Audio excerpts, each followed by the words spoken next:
ছাত্র রাজনীতি হবে ডাকসুকে কেন্দ্র করে। সের জন্য যদি জীবন দিতে হয় সবচেয়ে পরীক্ষিত সৈনিক হচ্ছে শিবির। আর আমি কখনো ছাত্রলীগের সাথে ছিলাম না, ছাত্রলীগ কোনো পোস্ট আমার নাই। রাষ্ট্রকে সংস্কার করতে চাই, আমাদের ক্যাম্পাসগুলোকে আমরা নতুনভাবে বিনির্মাণ করতে চাই। শিবির আমরা আপনাদের মতো একজন মানুষ, আমরা সাধারণ মানুষ, আমরা আপনাদের কথাগুলো বলতে চাই। এরপর থেকে 2024 সালের আজ পর্যন্ত শিবিরের সবসময় কার্যক্রম চলমান ছিল।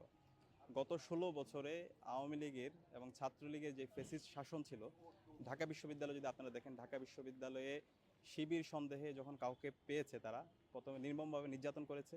নির্যাতন করার পর হল থেকে বের করে দিয়ে থানায় দিয়েছে এবং শিবিরকে দানব আকারে এই সমাজের কাছে তারা হাজির করেছে। শিবিরের সব ধরনের অধিকারকে কেড়ে নেওয়া হয়েছে। শিবির যে একজন মানুষ, এই মানুষের যে ন্যূনতম অধিকার, সে অধিকার পর্যন্ত ছিল না।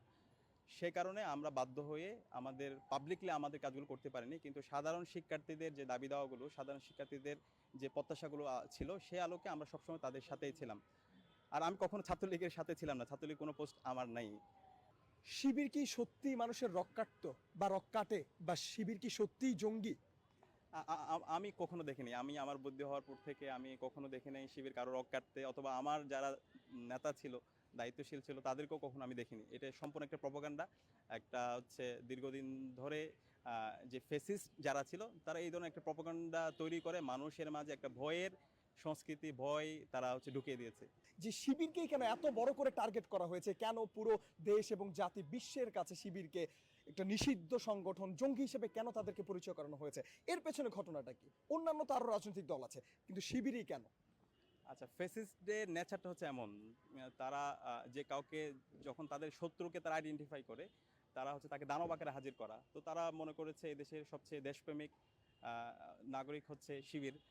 দেশের জন্য যদি জীবন দিতে হয় সবচেয়ে পরীক্ষিত সৈনিক হচ্ছে শিবির। ওই জায়গা থেকে তারা টার্গেট করে, শিবিরকে টার্গেট করে তারা বিভিন্নভাবে প্রপাগান্ডা চালিয়েছে। ওই জায়গা থেকে তারা শিবির ব্যাপারে এই ধরনের নেগেটিভিটিগুলো ছড়িয়েছে। তো আমরা ছাত্র সমাজে, দেশের ছাত্র জনতা, তারা তাদের কাছে এগুলো হাসির পাত্র হয়ে গেছে। শিবির যে জঙ্গি, শিবির রক্কাটা, অথবা শিবিরের ব্যাপারে যে বিভিন্ন ধরনের নেগেটিভিটি আছে, আমরা এই দেশের ছাত্র জনতার কাছে বলতে চাই, শিবির আমরা আপনাদের মতো একজন মানুষ, আমরা সাধারণ মানুষ, আমরা আপনাদের কথাগুলো বলতে চাই।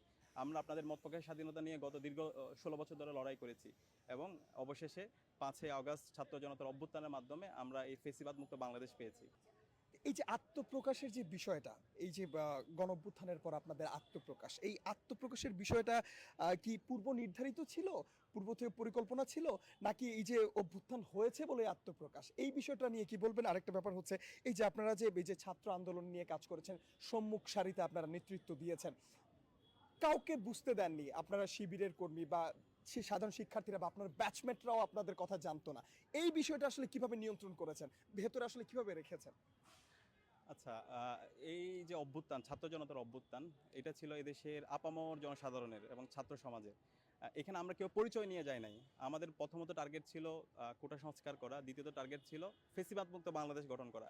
এখানে যদি আমি আমার শিবির পরিচয় নিয়ে যাই, কেউ যদি হচ্ছে তার তার দলীয় এজেন্ডা নিয়ে যায়, তাহলে এই অভ্যুত্থানটা নাও হইতে পারতো এবং ওই সময়ে বিভিন্ন ধরনের বিভাজন হতে পারতো। ওই বিভাজন এবং সামগ্রিকতার কথা চিন্তা করে আমরা আমাদের পরিচয়টা সামনে নিয়ে আসিনি। আর ফার্স্ট ইয়ার থেকে আমি এই ক্যাম্পাসে আছি, আমার এক বন্ধু বলেছে সে আমাকে চিনে না, কিন্তু এরকম হাজারো বন্ধু আছে যারা আমাকে শিবির নামে চিনে। আমি পাবলিকলি এরকম ফেসবুকে অথবা সোশ্যাল মিডিয়ায় ঘোষণা দিই নাই, কিন্তু আমাকে চিনতো। আমি আমার ডিপার্টমেন্টে আমার বন্ধু বান্ধবরা চিনতো, আমার হলে অনেকেই চিনতো, আবার অনেকেই চিনতো না। কিন্তু আমি যে বাস্তবতার কথা বলেছি, গত 16 বছরে যে জুলুমতন্ত্র কায়েম করা হয়েছে শিবির সন্দেহে, অথবা শিবিরের কাউকে পেলে তাকে মেরে, তাকে হচ্ছে মারা জায়েজ ছিল, এবং এই মারার পরেও কেউ কথা বলতো না। এটা নিয়ে তো আমাদের কোয়েশ্চেন করা দরকার, কেন? শিবির তো একজন মানুষ। গত 16 বছর ধরে যে শিবিরকে যে মারা হচ্ছে, এটা নিয়ে কেন আমি কথা বলবো না? শিবির সন্দেহে মারলে মোটামুটি অনেকে কথা বলছে, কিন্তু শিবিরের উপর যখন কেউ শিবির এটা প্রমাণিত হওয়ার পর তারা মারছে, এটা নিয়ে কেউ কথা বলতেছে না। এটা কেমন কেমন মানবাধিকার? তো এই জায়গা থেকে, এই বাস্তবতাগুলোর কথা মাথায় রেখে আমরা এই জনপরিসরে পাবলিকলি কথা বলতে পারি নাই। কিন্তু এই 24-এর অভ্যুত্থানের ফলে শহীদদের আত্মত্যাগের মাধ্যমে এই আমাদের কথা বলার পরিবেশটা এখন হয়েছে এবং দেশের আপামর জনসাধারণ এখন মন খুলে তারা কথা বলতে পারছে। গোয়েন্দা সংস্থার লোকদের সাথে আপনাদের তুলনা করা হচ্ছে, যে ওনারা শিবির যারা করতো বা যারা আত্মপ্রকাশ করেছে, তারা তো গোয়েন্দা সংস্থার এজেন্টদেরকেও ছাড়িয়ে গেছে। তো এই যে বিষয়টা, সাধারণ মানুষ ফেসবুকে, সামাজিক যোগাযোগ মাধ্যমে স্ক্রল করলেই দেখা যাচ্ছে শিবিরের কোনো বিষয়, শিবিরের কোনো বিষয়, আত্মপ্রকাশ, আত্মপ্রকাশ, আত্মপ্রকাশ। তো এই যে বিষয়টা, উচ্ছ্বাস, সেখানে পজিটিভিটি আছে, সেখানে নেগেটিভিটি আছে। এই বিষয়টা নিয়ে সাধারণের উদ্দেশ্যে কি বার্তা দেওয়ার থাকবে?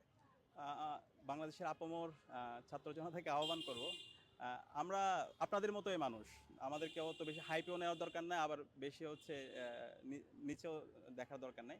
আমরা সাধারণ মানুষ, আমরা আপনাদের সাথে বসতে চাই, আমাদের কথাগুলো বলতে চাই। আর আমরা এই দেশের এই মানুষ, এই দেশের জন্য কাজ করতে চাই, এই দেশের জন্য জীবন দিতে চাই।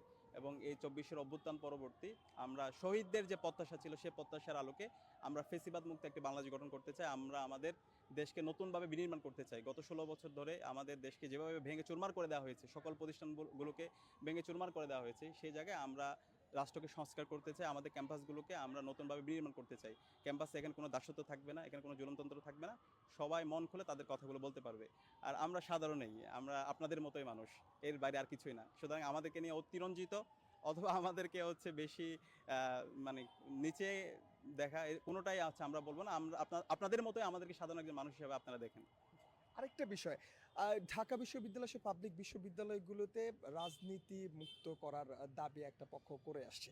তো এই বিষয়টা না কি বলবেন যে বিশ্ববিদ্যালয়ের রাজনীতির বন্ধ করা বা না করা, এই নিয়ে আপনার মন্তব্য আসলে কি থাকবে বা যুক্তি কি থাকবে যদি বন্ধ করার বিপক্ষে থাকেন আপনি?